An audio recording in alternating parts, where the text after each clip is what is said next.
Haya, mjambo. Sisi kama vijana wa Bungoma tumechoka na huyu mtu anaitwa Papa wa Roma. Kama leo asubuhi tumekuwa wa kanisa ya Catholic, mbunge ilikuwa inafaa tupatie kitu kama sisi vijana. Papa wa Roma bila heshima anatutumia vijana shilingi 5,000. Kwani yeye anatudharau aje?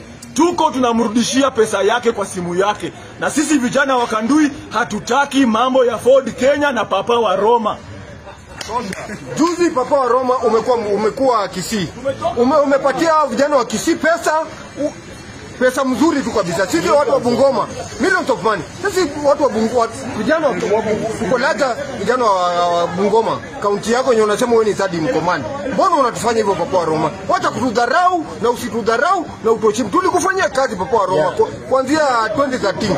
Kwanza ukikuwa kutoka mbunge kutoka Sirisia, sisi mbona unatufanyaje? Unatutumia aje Papa wa Roma? Wakati ya mpini ndio unatuhitaji.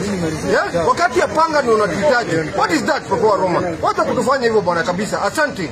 Weta ta.